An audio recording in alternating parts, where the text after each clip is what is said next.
what gender-based violence is as facilitated by technology, and then the role of AI in perpetuating or amplifying the issue. So when I worked at Twitter, part of my portfolio or my remit involved looking at the issue of online harms against women and creating a database to try to understand the scale of the issue and what Twitter could do to better address the issue.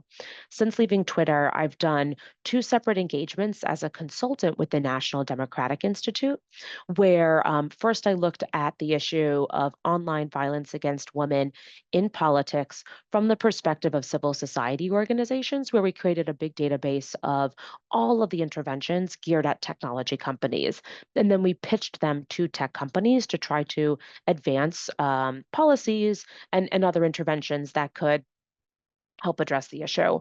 More recently, in March of 2024, just last year, I helped facilitate a conference in Nairobi, Kenya on gender disinformation, which is a subset of tech facilitated gender based violence. And there we were looking at governments and the role that governments could play in addressing the issue. So, just to clarify what we're talking about, UN Women defines online gender based violence or tech facilitated gender based violence. There are a few different acronyms here, but they all reference the same broad category of issue as an act that is committed or amplified using digital tools or technologies causing physical, sexual, psychological, social, political, or economic harm to women and girls because of their gender. As a subset of OVAWP or TFGBV, gender disinformation references online narrative campaigns against women in public life. So we call them WPPLs, Women in Politics and Public Life. And this can be politicians, activists, and journalists who are women. And this is one form of online violence against women. And specifically, it uses false or misleading gender and sex based narratives, often with some degree of coordination to deter women from participating in the public sphere online.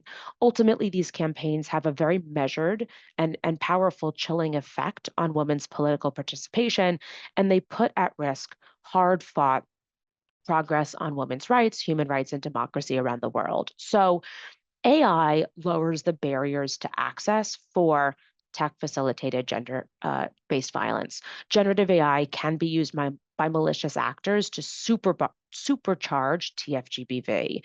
And as a result, it has a very direct role in perpetuating and amplifying the issue. There's a very strong and increasingly measured connection. And so it's something that researchers and civil society organizers and others are looking to address.